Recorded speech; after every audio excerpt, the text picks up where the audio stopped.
Imagine a long night when the world feels quieter than usual, when the wind drifts gently and carries the scent of damp soil, as if the earth itself is breathing with a rhythm so deep, so slow, it is almost imperceptible. Sit calmly, release the burdens of your thoughts, and let your body rest as though it were near a fire, fading softly.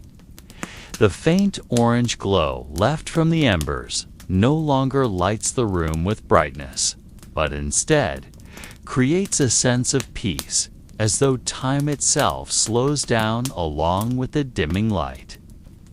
There is something soothing in imagining the ancient flames, a fire no longer visible, but leaving traces of warmth and memory, like a secret hidden deep within the ground.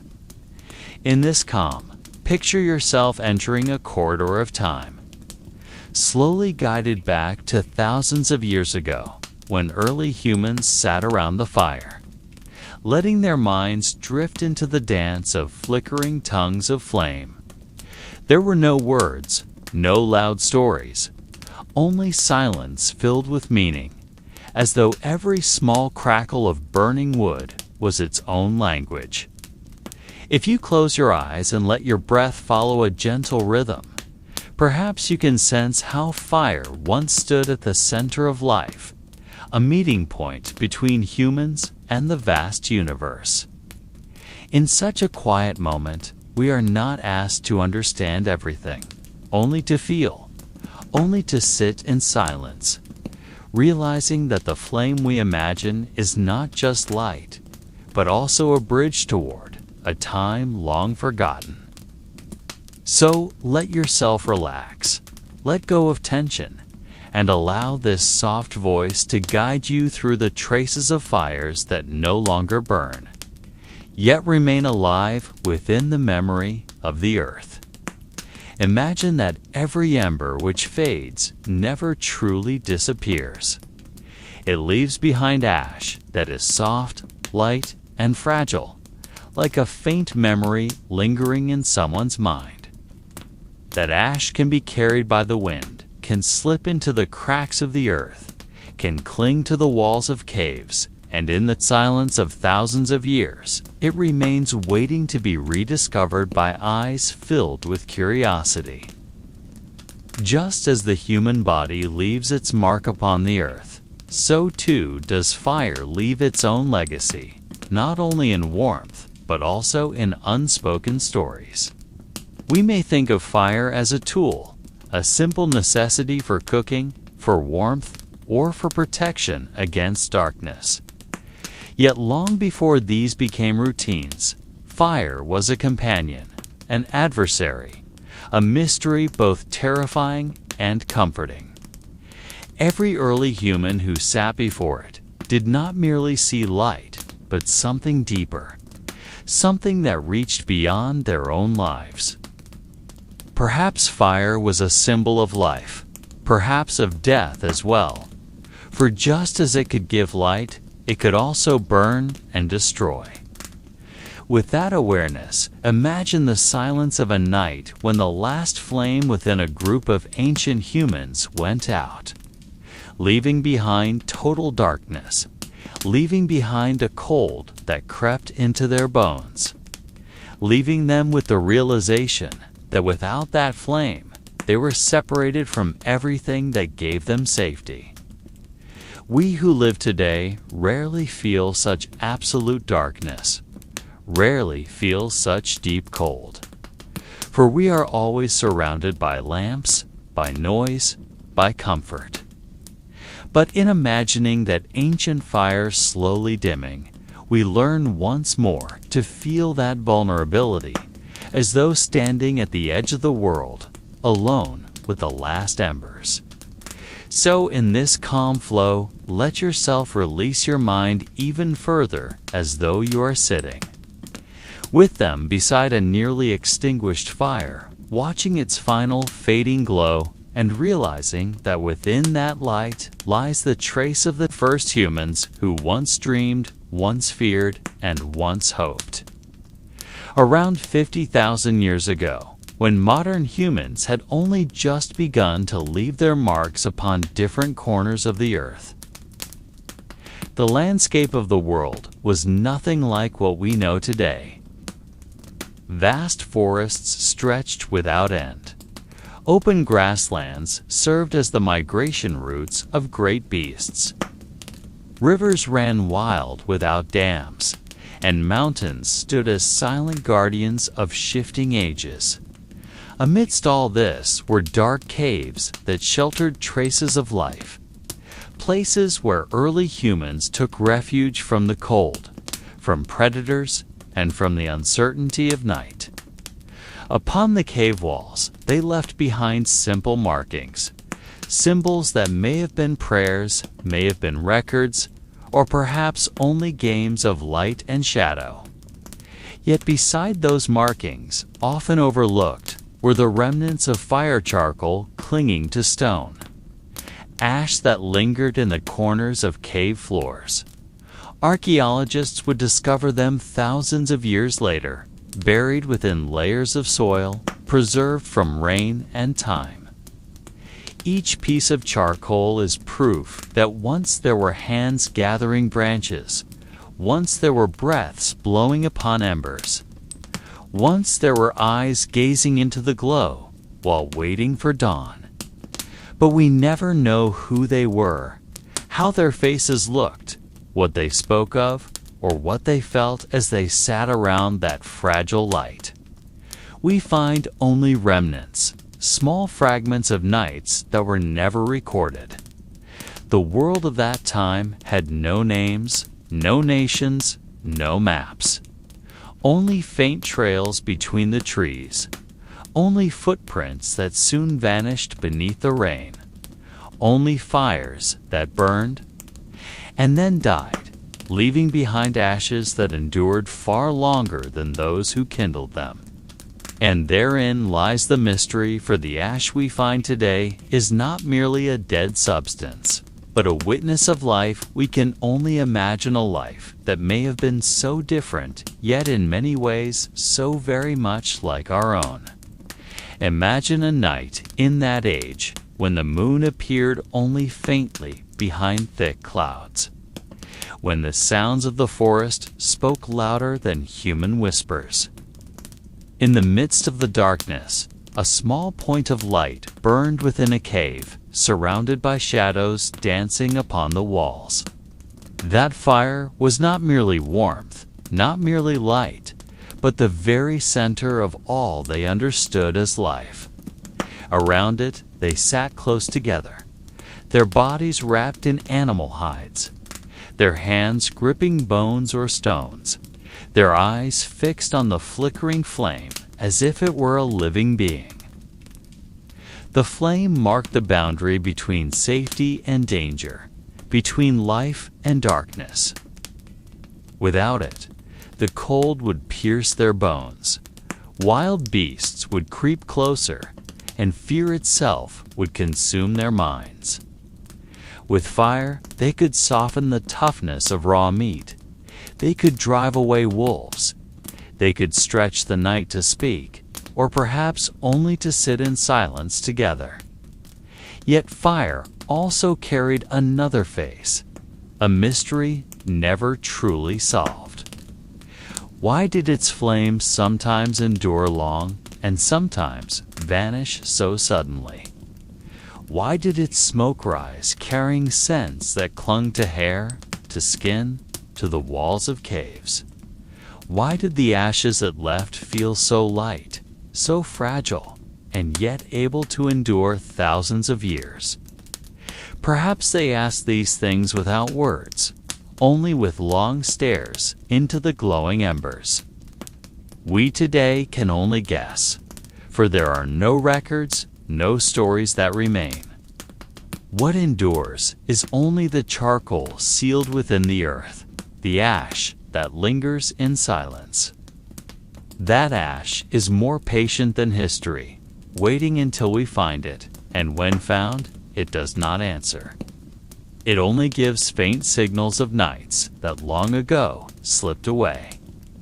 When archaeologists uncover traces of charcoal in ancient caves, they are not merely discovering the remains of fire, but also the remnants of human silence that once gathered around it. Each tiny black fragment is a mute witness that refuses to vanish, refuses to dissolve even after thousands of years have passed. Fire once lived, then died, but its charcoal endures as if it held a promise to tell something in the future. Yet what it tells is never clear, never whole, only fragments of shadow, fragments of scent, fragments of a fleeting night. Like someone who wishes to tell a story yet always chooses silence halfway through the sentence. Such is the way the prehistoric fire left its mark. From time to time, researchers attempt to interpret, some claiming that the first flames were tended not only for survival, but also for ceremony, for connecting humans to something they believed greater than themselves. Others suggest that before the fire, early humans learned of time, of nights that could be extended, of daylight that could be resisted. But guesses remain guesses, and certainty remains far beyond reach. All we know is that fire never left us, though its face has changed, though its form has shifted. The fire of caves became the fire of hearths. The fire of hearths became the fire of cities. The fire of cities became the spark of electricity. And now its glow even hides within the small screen you are watching. Yet the ancient ash that remains is different. For it does not belong to civilization, but to silent nights that never entered any record. That ash is a secret that never wishes to be fully revealed, a mystery we can only approach, yet never truly touch. Imagine a night thousands of years ago when cold winds slipped through the mouth of a cave, carrying the damp scent of soil and the distant sounds of wild animals. In the midst of that darkness, a small group of prehistoric humans sat in a circle around a fading fire. The fire was not merely light, but the single thin line between safety and the lurking threats of the dark. The tongues of flame danced slowly, casting shadows that moved across the stone walls, each shadow seeming to possess a life of its own. The children stared at the glow with wide eyes, uncertain whether they were watching a game or a sign of something greater. The women busied themselves arranging animal skins into bedding, while the men examined stone-tipped spears still wet with the blood of prey. There were no long words, only murmurs, only hand gestures, only the sound of wood cracking in the flames. Occasionally, someone added a branch, the glow rising for a moment before settling again. It was as though the fire breathed with them, sharing their weariness, carrying their fear, and guarding their secrets. In such moments, human life was bound intimately to something simple yet sacred. Fire became a companion, a guardian, a witness, and also a teacher. From its glow, they learned of light and shadow, of the rhythm of day and night, of boundaries that could be pushed back by a small flame. They may not have had words to explain it, but they knew the glow was not mere accident. Fire was the center of the circle, and around it, life unfolded. Leftover food was burned to banish its smell. Bones were tossed into the embers, and stories without words were told through gestures and glances. On nights like these, prehistoric humans learned they were not alone, that they possessed something capable of postponing the darkness, even if only for a while. The fire burning at the center of the cave was not only a shield, but the heart of all activity. Around it, prehistoric humans learned to work with what they gathered from the forest and the open plains. An old woman sat slightly away from the flames, her hands busy pounding dry roots with a flat stone, producing a coarse powder that she sprinkled onto the embers. Thin smoke rose slowly, carrying a bitter scent, as though it were a prayer without words. A stray dog that had long followed the group lay near the mouth of the cave, its fur trembling in the night wind, its ears pricking now and then at distant sounds. No one spoke to it, yet its presence was accepted, as though it belonged to the same circle. On the other side, a young man gripped a large stone and sharpened the tip of his spear, striking in a steady rhythm. The primitive metallic sound of stone against stone echoed within the cave, blending with the crackling of fire. The children, filled with curiosity, crept closer and tried to imitate him, though their strikes were still clumsy. From mistakes came learning, and from patience came the skill that would one day save their lives. The fire was the center, yet the shadows it cast upon the cave walls became a stage for imagination. Hands played in front of the flames, creating shapes of strange animals, spirits, or dreams in motion. The children laughed softly, then fell silent when an elder gave them a stern look, as if to remind them that every shadow might hold more than just a game. The night went on, and within that cave, fire created a safe space in the midst of a world full of mystery. They did not know when they would move again. They did not know when great beasts might come to strike, but as long as the flame lived, they felt something was guarding them. The small embers nestled among the stones seemed to hold secrets older than they were, secrets that perhaps would never be spoken aloud. Above the red embers that had been tended through the night, pieces of meat hung on wooden sticks, slowly turning and releasing an aroma that filled the cave. Smoke mixed with the smell of fat dripping onto the fire, creating a soothing hiss. Each drop felt like a mark of time, as though measuring the passing night.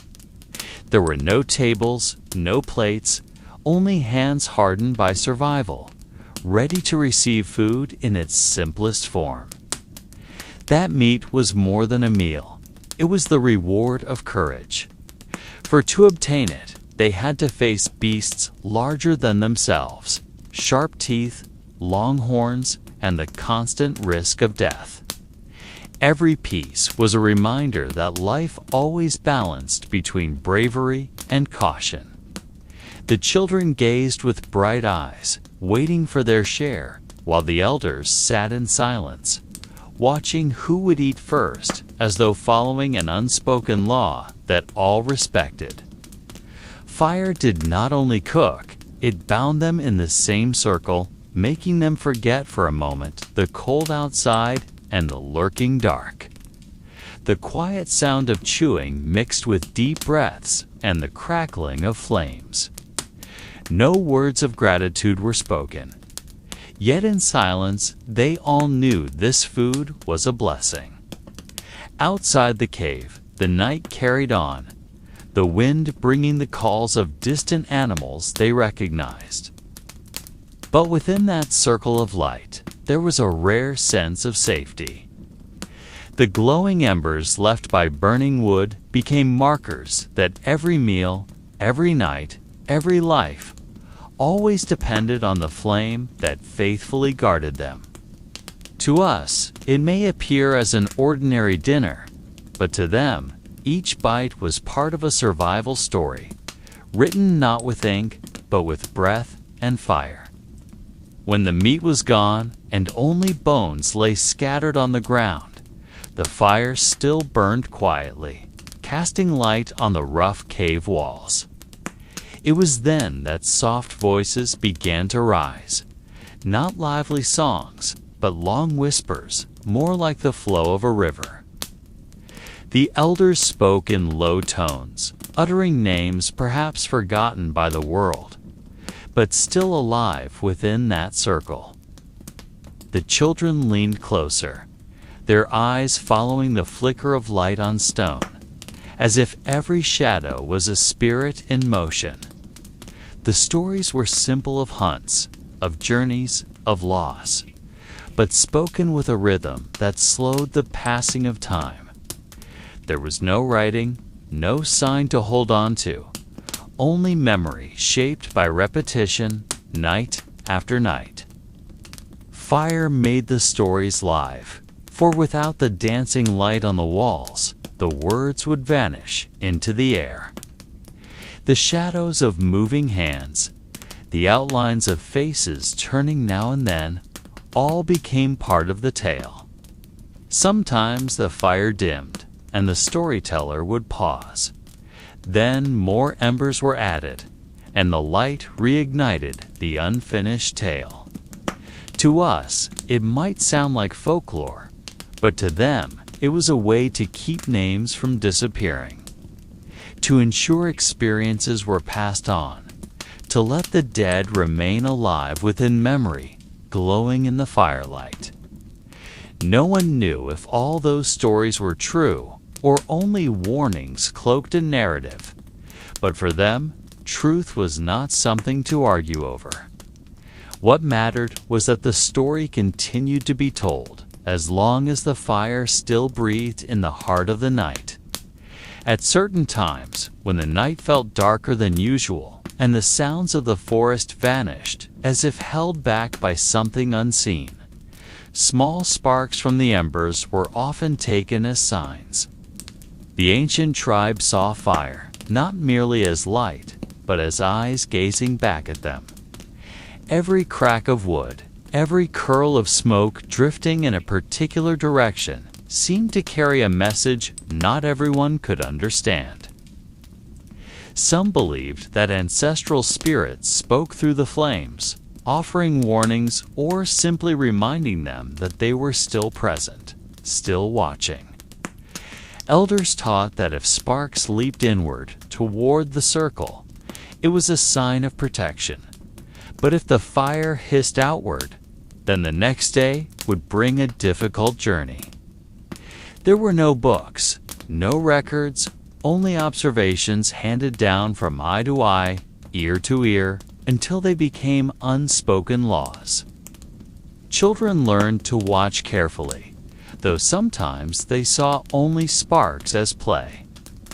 But for adults, especially those who had lost much, the fire was a bridge between the silence of the night and something greater than themselves. To us, it may seem mere coincidence, the natural behavior of burning wood. Yet, in that age, nothing was coincidence. Every event carried meaning, and every meaning was part of a web connecting humans to the sky, the earth, and the unseen spirits. Fire made them feel less alone, even though the world outside the cave was full of uncertainty and dangers always lurking nearby. Within that fragile circle of light, prehistoric humans shaped simple yet profound rituals. They danced around the fire, their bodies casting long shadows on the cave walls, moving as if to an unheard rhythm. Each motion was part of a story, each turn a repetition of something they believed had been done thousands of times before by ancestors long gone. Amid the dance, they tossed small objects into the embers, a piece of bone, a dried seed, or a shard of sharp stone. No one truly knew whether these were offerings or merely symbols of release. Yet the fire consumed them without a trace, as if sending them into another realm. The smoke rising slowly became an invisible bridge, linking the ground beneath their feet with the distant, cold sky. Some sat silently, simply staring, letting their thoughts drift with the ever-changing movements of the flames.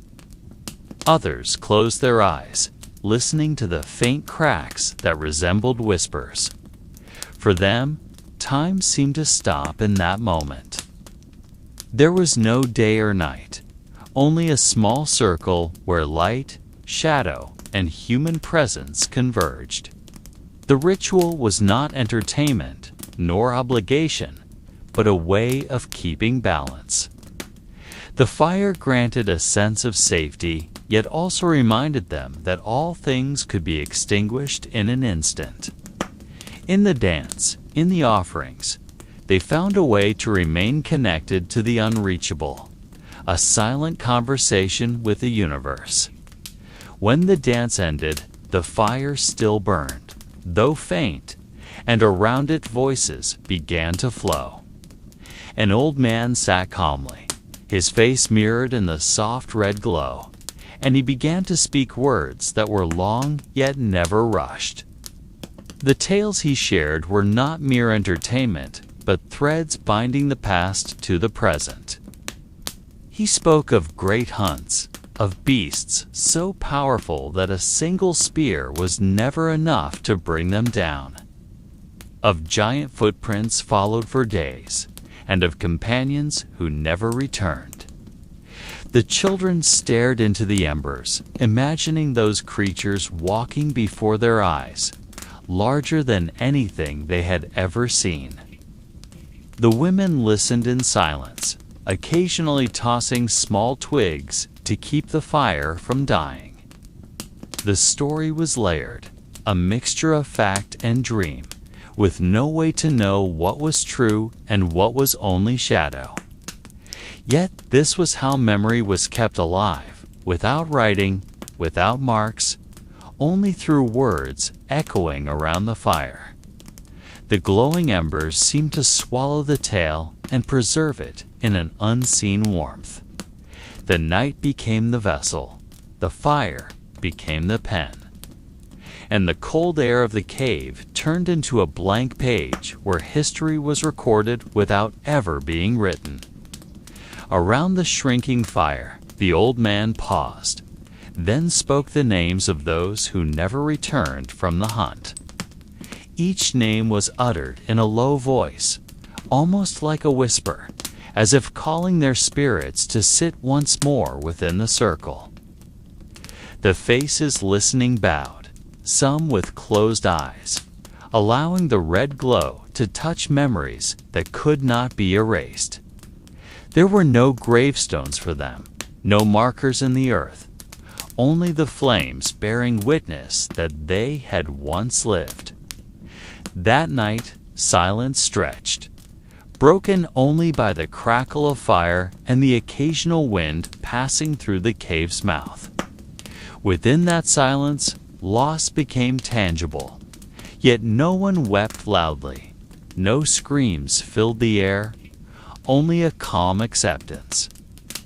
The fire became a bridge between the seen and the unseen, between those alive and those lost in the darkness. The embers carried their names, as if each tiny spark was a memory rising into the night.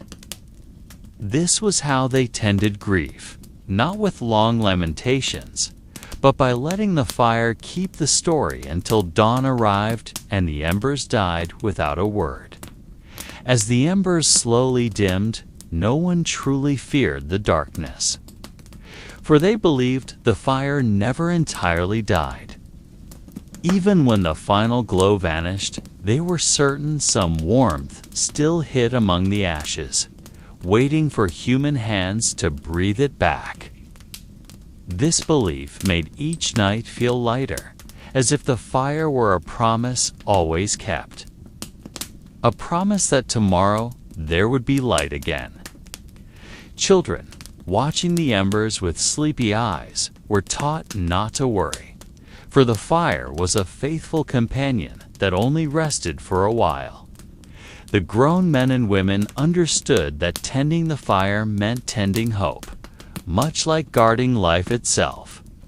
In every small spark, they saw a future yet to be revealed, and in every cold ash, they found a reason to wait for dawn. Thus, fire was not merely a tool, but the heart of the conviction that nothing truly ended, only changed form and waited to be born anew. Fire was a teacher that never spoke, yet everyone who sat before it understood the lessons it conveyed. From a small flame that grew into a blaze, they learned patience, for no fire burned without space and time. From the embers that slowly dimmed, they learned impermanence, for even the brightest light eventually faded. From the cold ashes, they learned transformation, for nothing was ever truly lost, only reshaped into another form. Fire taught the rhythm of life, rise and fall, brightness and darkness, warmth and cold, life and death. The ancient people sat around its glow, gazing without haste, allowing their eyes to drift into a dance that was never the same twice. Children listened to stories whispered by elders between the sparks, tales of ancestors who first discovered fire. Stories of long nights finally subdued by a fragile light. Women watched the flame while weaving or preparing remedies. Knowing every second spent with fire was a moment never wasted. Men prepared spears, repaired tools, or simply sharpened their thoughts, for fire gave them space to reflect on what had been and what was yet to come. There was no loud voice, no written doctrine, only the subtle whisper of the dancing flame. Yet from it arose irreplaceable knowledge. Fire made humans realize that the world could not be forced to move fast, that everything required time, and that behind every fading light there was always a chance to burn again. That was why every spark was treasured, every ember guarded with care, and every ash preserved in memory. To them, fire was not only a friend, not merely a weapon against the dark, but also a patient teacher who never abandoned its pupils, only changed form into something that had to be found once more. For ancient humans, fire was not merely an object to be kept, but a spirit with a will of its own. They believed the flame was alive, capable of anger if neglected, capable of offense if treated carelessly, and capable of blessing if honored properly. A fire that grew to large was seen as a sign of wrath, as if it wished to devour everything around it. A flame that remained weak and unwilling to stay was seen as disappointment, as if it no longer wished to dwell among them. Thus, whenever they lit a fire, it was not simply a matter of striking stones or rubbing wood together, but a careful ritual carried out with respect. Fire was treated as a guest to be welcomed properly, given space, fed with dry wood, and kept from being lonely in the dark. They arranged the logs in particular ways, almost like small offerings, then sat in a circle waiting for the sign that the spirit of fire had accepted their gift. If sparks blossomed into a friendly flame, they sighed in relief, feeling embraced by something greater than themselves. If the flame resisted, they waited patiently, never forcing it, for to force was to offend. Their relationship with fire was not that of a master with a tool, but of humans with a power considered equal. There were nights when the fire was allowed to fade gently, and the ashes left behind were treated as a body that deserved reverence. Those ashes were sometimes scattered upon the earth, sometimes blown into the air, sometimes kept in small vessels made of stone or clay. They believed the spirit of fire still lingered in the ashes, resting before being called again on the next night. This belief turned fire into more than a physical phenomenon. It became a supernatural companion in their existence. Thus, it was no surprise that fire eventually became part of the family. Something they carried wherever they went. Something they mourned if lost. Something they worshipped quietly in the stillness of long nights. Around the fire, ancient humans discovered a sacred space they had never known before. The flame became the center of the circle, and that circle became a stage where everything important in their lives was displayed. There were nights when they danced, not in orderly patterns or complex steps, but in spontaneous movements that followed the light and the shadows flickering on the cave walls. They raised their hands, spun around, stomped their feet on the ground, as if trying to imitate the sparks leaping into the air. At times, they produced sounds, perhaps cries, perhaps murmurs, perhaps simple rhythms born from fists, striking thighs, or stones hitting wood. All of it formed a crude kind of music, yet enough to make the night feel alive. Sometimes they threw small pieces of meat into the fire, not to be cooked, but as an offering, as though feeding something unseen. The smoke rising upward was believed to be a sign that the spirit of fire accepted the gift and carried it into another world. Children sat at the edges of the circle, their eyes wide as they followed the movements of the adults, absorbing meaning without truly understanding. Fire gave not only warmth, but also became the center of stories, of songs, of dances, of beliefs. If someone was ill, they were seated closest to the fire, as though the flame could absorb their sickness. If there was a birth, the fire was made larger, as though it welcomed the new soul into the world. If there was a death, the fire was kept burning through the night, as though it lit the path for the departing spirit. There were no written rules, no formal teachings, only habits born from fear and reverence alike. And within those habits, rituals were born.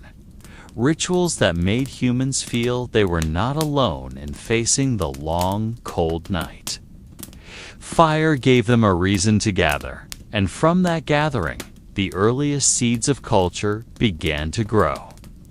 The fire that burned in their small handmade circle was but a shadow of the far greater flames in nature. When lightning struck the night sky and trees in the distance burst into flames, ancient humans watched in awe, realizing that the fire they tended was only a tiny reflection of the immense power crossing the heavens. They saw volcanoes spew ash and molten rock, the earth trembling, the sky glowing red, and they connected it all to the flame they kept within their circle. In their simple minds, there was a similarity too strong to ignore, as if their small fire was linked to the great fires of earth and sky. When storms came, the rumbling thunder rolling across the air was taken as the voice of the spirit of fire speaking. They huddled close together, trying to shield their fragile flame from being extinguished, while listening to the sky they could not understand. Sometimes the lightning that flashed was thought to be the fiery eye of a giant peering from behind the clouds. Sometimes the lava flowing down the mountain was seen as the blood of fire spilling forth, feeding the hungry earth. All of this deepened their belief that fire was not merely a tool, but a messenger from a broader, more dangerous world. To keep the fire alive was to maintain a connection to powers they could never master. Children heard these stories from the adults and then passed them on to the next generation until tales and beliefs merged seamlessly into daily life. Fire was no longer just in their hands, but belonged also to the vastness of nature. And each tiny spark falling to the ground reminded them of a greater secret pulsing beneath earth and sky. The fire burning within the circle of stones did more than provide light and warmth. It created an unseen boundary. Inside the circle of glow, humans felt safe, as if a shield surrounded them against the darkness. Beyond the circle, the world seemed different, full of shifting shadows and strange sounds coming from the trees, from the ground, from the sky. They believed that spirits of the night roamed outside the ring of fire, and that the trembling light was a thin wall keeping them away. Each tiny spark rising into the air was a reminder that the fire was a guardian that never slept. When a wild animal approached, it would often stop at the edge of the light, its eyes glinting before it turned back into the darkness, reinforcing the belief that fire held a power beyond words. There were times when a sick person was laid near the flames, for it was believed the fire's glow could drive away spirits clinging to the body. There were also nights when the fire was carefully kept alive until dawn, for a night without fire was seen as an invitation for the darkness to enter. Children were often forbidden from touching the fire circle, not only because of the heat, but because the circle itself was considered sacred, a thin line dividing the living from the unseen. Each glowing ember seemed like a small eye that watched over them. When the wind blew hard and the flame wavered, their hearts trembled too, afraid the boundary would collapse. In a world of uncertainty, fire became the most real wall they had, a wall not built of stone or wood, but of light, warmth, and belief. There were certain nights when fire was not merely preserved as a source of light, but turned into an altar. The ancient people gathered solemnly, bringing simple objects that carried meaning for them. Sometimes it was a fragment of a hunted animal's bone, sometimes just a bundle of dry grass or fruits found in the forest. They placed them gently into the flames, as if believing that the rising smoke would carry their messages to the sky. No one recorded the prayers they whispered, but from the charcoal that remains, we can imagine their faith that something greater was listening. Fire became a bridge between what could be touched and what could only be felt. When bones were thrown into the embers, the crackling sound was taken as an answer, a sign that their requests had reached beyond. There were also times when a piece of meat was offered, left to burn and vanish into ash, even though hunger pressed them and supplies were scarce. That act was not waste for them, but an invisible investment for the success of the next hunt. A newborn child was sometimes lifted toward the fire, its body touched by smoke before being returned to its mother's arms. Likewise, when someone died, ashes from the fire were often scattered around the body, as if shielding the soul so it would not lose its way. Everyone in that circle knew that fire was not merely a flame to be extinguished, but an unseen tongue carrying their hopes, fears, and prayers beyond the night. There is no written proof of this meaning, only charcoal ashes and the remains of burned objects, yet in the silence of those remnants we hear an echo that fire was once the first language between humans and the unseen. Around the fire, stories were born.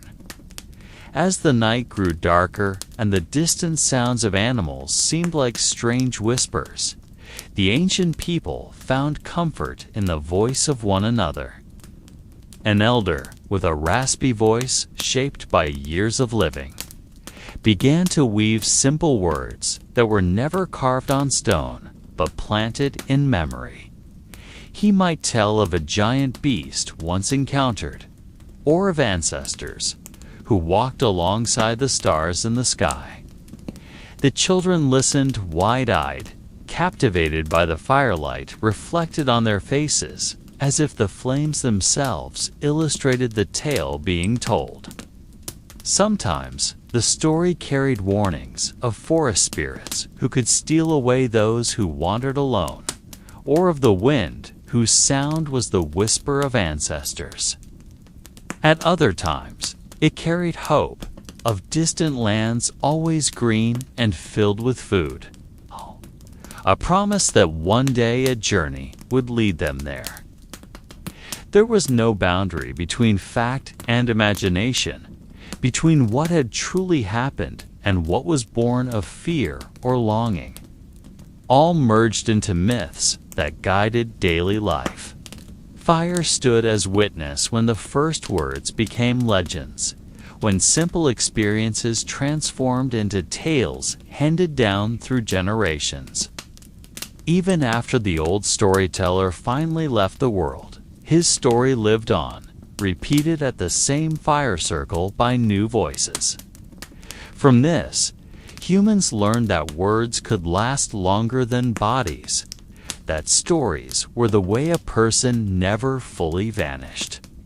The dancing flames made every tale feel as though it emerged from within the embers themselves, not from human mouths, but from fire speaking in a language only imagination could catch. The fire circle was the first world ancient humans recognized as their own. Beyond it lay darkness that could not be predicted. Eyes of animals glowing in the night, the sound of winds carrying the scent of damp soil, and threats whose shapes were never certain. Yet within the circle of fire, there was a clear boundary, an invisible line separating safety from fear. They sat close together, sharing warmth, listening to each other's breathing. Occasionally, someone added dry wood, and the small crackle reminded them that fire needed care to remain alive. From this grew the awareness that there was something larger than oneself. A group, a togetherness that offered protection. Fire did not only give light, but also shaped social structure. For those who sat nearest the center were seen as important, those who tended the wood as sustainers of life, those who told stories as bridges between past and present. In this circle, humans learned that identity was not only about individuals, but about shared existence, about owning a small space within a vast world of mystery. The fire circle became an early mirror of civilization, though simple, for from it arose the sense that they were different from what lay outside, that they had their own light. When one stepped away from that circle, their body was immediately swallowed by shadow, and even a single step was enough to feel uncertainty again. Thus, fire was not merely a tool for survival, but the very center of meaning. A symbol of the first time humans marked the boundary between themselves and the untamed world. Over time, fire ceased to be seen merely as an object, and began to be regarded as a presence that seemed alive. Its shifting flames, sometimes leaping, sometimes bowing low, gave the impression of a spirit dwelling within. Ancient humans sat watching the fire as though gazing upon a being with its own personality. At times, the flames were calm, subdued as if resting, and at other times they roared, hissing as if angered. Each form was interpreted with both fear and awe. There was no elaborate language to explain this, yet there was a language of the heart that led them to treat fire as something sacred. Before tossing wood into it, there was often a silent pause, as if greeting the spirit guarding the flame.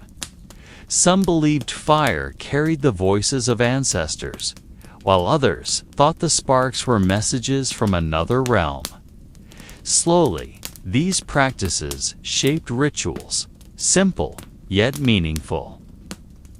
The fire circle was no longer only a place for sharing warmth, but the first altar humanity had ever known.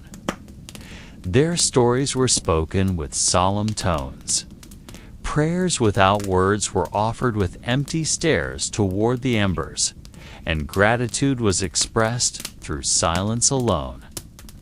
Fire became the witness to all that was born and all that was lost, to every meeting and every farewell. It was seen as a bridge between the visible and the invisible worlds.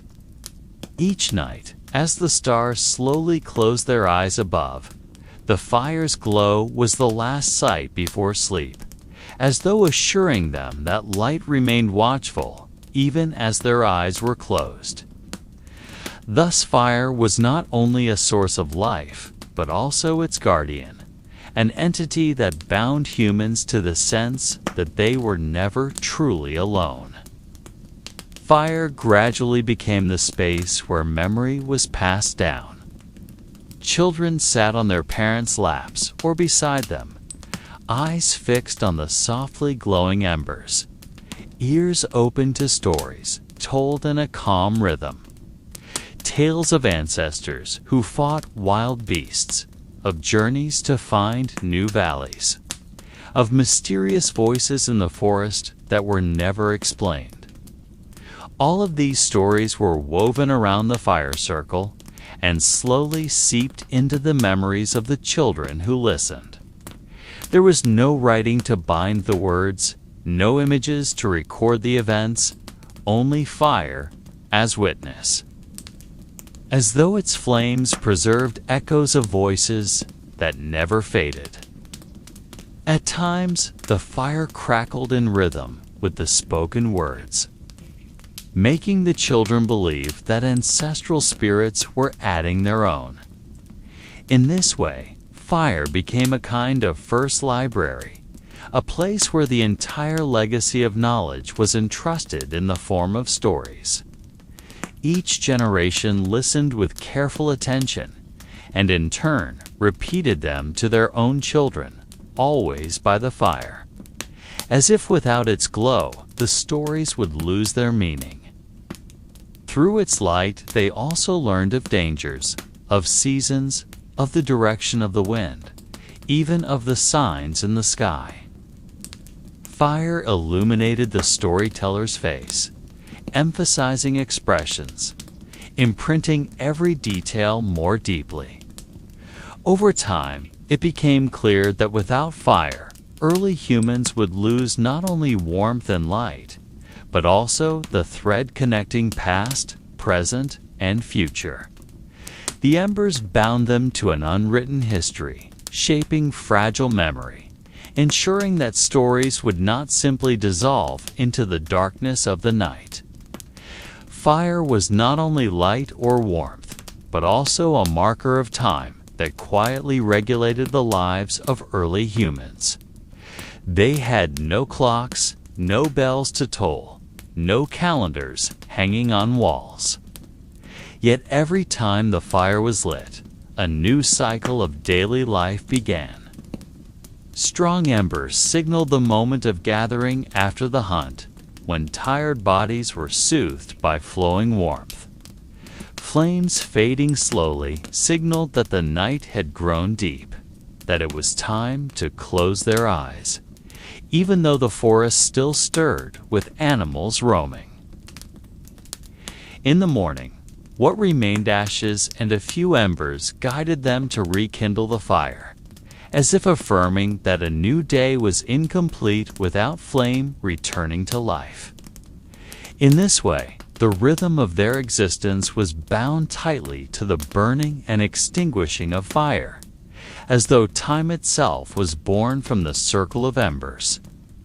Fire signaled when to share stories, when to eat, when to remain alert, and when to calm the body into sleep. In the silence of the night, fire acted like an invisible hourglass, slowly consumed, then replenished with new wood so that time would not stop. Over time, fire became a kind of center of life, uniting all moments. No one knows for certain when humans first realized that time could be measured through the cycles of nature, but clearly, fire was one of the first teachers of order, even if that order was nothing more than light and dark, warmth and cold, burning and fading. And from there, humanity learned that life itself was a series of brief flames, then extinguished, then passed again to the next generation to be kept alive. Fire did not always belong to everyone. At times, it belonged to specific individuals, or at least was guarded by those deemed most worthy. In some small groups, only the elders were allowed to light the fire, while the younger ones could only add wood or keep the embers alive. Elsewhere, a hunter considered brave might be honored with carrying embers from one camp to another, since not everyone possessed the skill to spark flame from nothing. Fire became an invisible yet powerful center, determining who held control within the circle of daily life. Those who could master fire were thought to possess deeper knowledge, as if they could speak to nature itself. Fire dictated how they sat, who was closest to the glow, who remained at the edge of shadows. From this, a kind of simple social structure was born, rooted in both fear and reverence for flame. The person seated nearest to the fire was usually the respected one, the storyteller, or the one who made decisions when danger approached. Thus, fire was not merely a source of heat, but also a source of authority, a sign that power often arose from the ability to keep something fragile alive. No one truly knows when fire first became a symbol of power, yet its trace is still felt.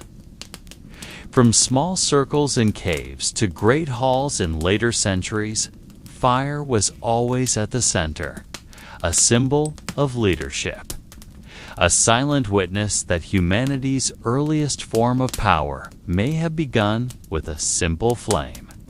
Around the fire, words became something larger than mere sounds. The flames dancing in the air served as a backdrop for the first stories told by humans. Children sat with wide eyes, gazing at the glow while listening to the voices of their elders. There were tales of great hunts, of creatures far stronger than men, of spirits dwelling within caves, or of ancestors who transformed into stars in the night sky. Fire gave rhythm to the stories themselves, as every spark and every crack of burning wood seemed like part of the narration. Sometimes the tale was long, flowing slowly, carrying everyone into its current. Sometimes it was filled with fear, making them huddle closer together, staring into the darkness that loomed just beyond the circle of light. No one wrote those stories. No records remain, only charcoal and stones occasionally unearthed thousands of years later. Yet we can imagine that many of humanity's first myths were born not from carvings, but from voices carried by fire. Night after night, the flame became a stage that never extinguished, a place where human imagination found its earliest shape. Fire was the faithful listener, keeping echoes of stories never written, only resonating in the hearts of those who heard them. Fire was not always tame. At times, it turned into a terrifying enemy. From a small spark left unattended, the flames could spread into dry grass and consume an entire plain in a short span of time. Sudden winds made the tongues of fire leap further, licking trees and leaving behind charred, lifeless ground. For early humans, such an event was not only a disaster, but also a warning. They learned that fire was both a friend and a threat, something to be handled with utmost care. For once control was lost, it could erase the world they knew. Imagine them fleeing their simple shelters, hearing the cries of animals caught in the blaze, watching the sky turn crimson as if the sun had risen in the middle of the night. The trauma of such moments may have been etched into their collective memory, passed down through fearful stories. It is not impossible that many myths of wrathful gods or spirits were born from humanity's first encounters with great wildfires. Each time they lit a new flame, there was always caution, always a trembling sense that the companion of warmth could at any moment transform into a force unstoppable.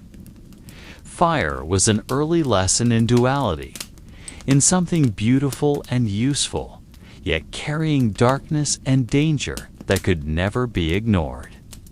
In many places that now remain as silent caves or forgotten open fields, fires once burned, not for cooking or warming bodies, but for a deeper purpose.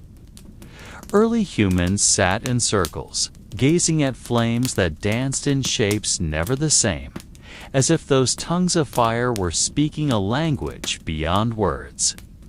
They cast seeds, bones, or carved stones into the blaze, believing that the smoke would carry messages to the sky or to hidden spirit realms.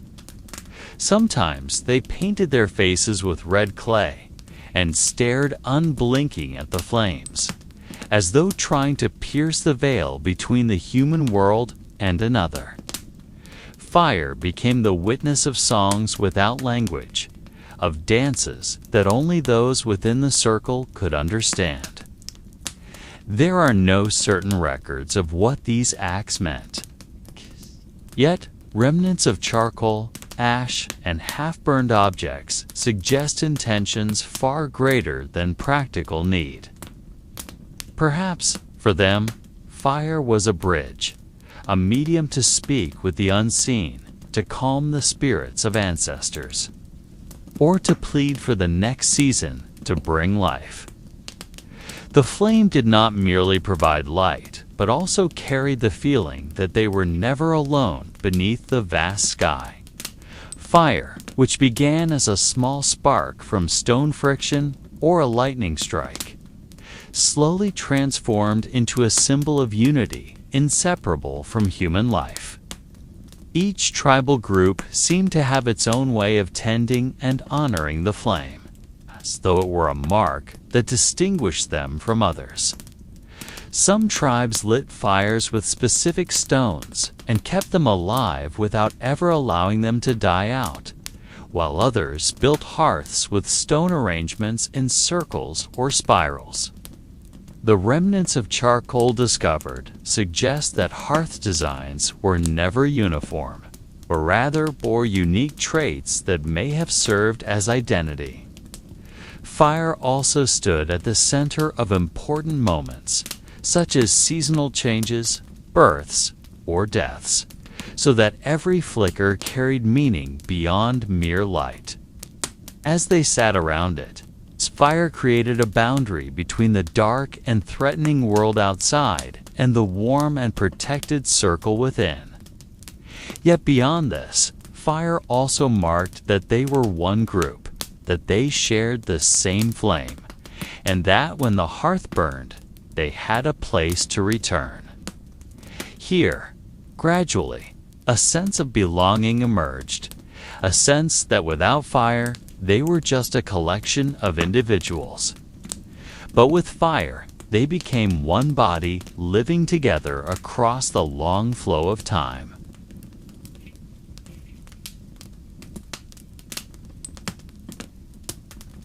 Yet behind the meaning of togetherness lies a lingering question. What if the fire they guarded was not merely a flame that provided warmth, but something alive, something with a will of its own? Many archaeologists have discovered that hearths were not always used for cooking or heating, but were sometimes placed in sealed chambers, far from living areas, as if fire was hidden for a special purpose. There are caves that hold charcoal deep in their innermost corners, places where humans could not have slept or worked. And this raises the suspicion that fire had another role, perhaps as a medium of communication with the unseen. The flickering light in the darkness created illusions of forms, casting moving shadows on cave walls, and perhaps it was there that early humans first witnessed faces that did not belong to them. It is possible they believed fire was a doorway, that the dancing light was a message from another world, and that tending the flame meant maintaining a bond with forces they could never fully understand. This mystery makes fire not just a technology, but also a spiritual riddle that continues to glow even now in stories that are never truly finished. If we try to imagine a night thousands of years ago in a cold and silent cave with only the sound of dripping, water from stone walls and the occasional gust of wind seeping through narrow cracks, then fire becomes the sole center of life. Yet there are caves where fire was not placed in the main chamber, but rather in darker passages, as if there was a hidden intention behind it.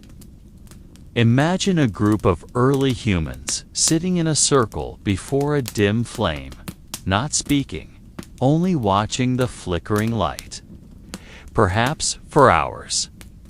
Was it merely a source of warmth, or was it a kind of ritual that made them feel connected to something beyond the reach of their senses? The remains of charcoal found in such caves are not mixed with animal bones or fragments of tools, a sign that the place was not used for eating or working. It resembles more a silent altar, where a small flame became the focal point, perhaps serving as a bridge between the visible world and the world that never showed itself. As if the fire was not theirs, but rather a trust handed down from something older and deeper than their own existence. It is possible that for them, fire was not merely a tool or an object, but a living being. The flame that moved as if it danced, sometimes shrinking, then suddenly growing, gave the impression of breathing in and out. Perhaps they believed fire had its own will, gentle if tended, furious if allowed to die, or if permitted to consume too much.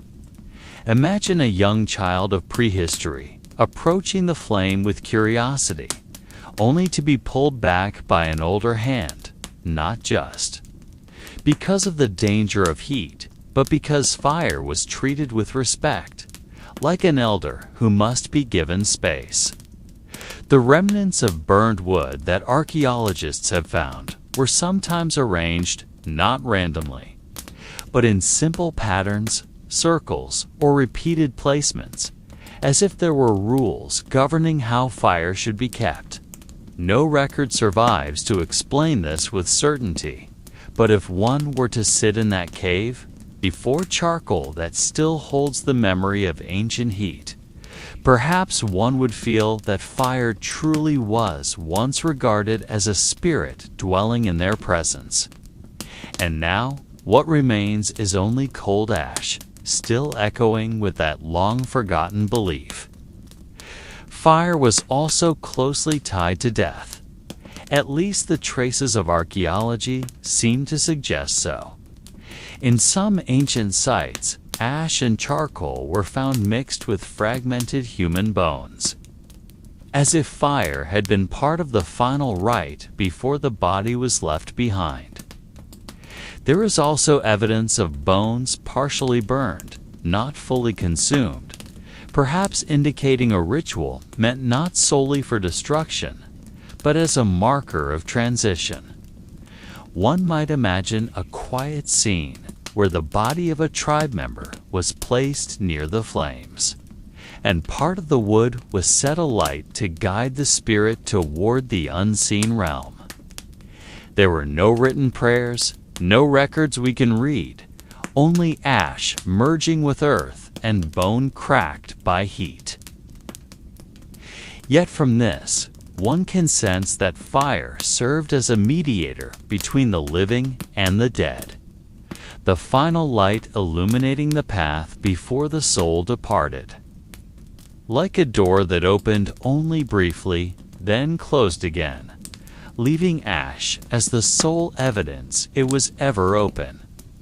The symbolism of fire also appears in subtler traces, such as patterns of charcoal found on cave floors, arranged in circles or unnatural lines.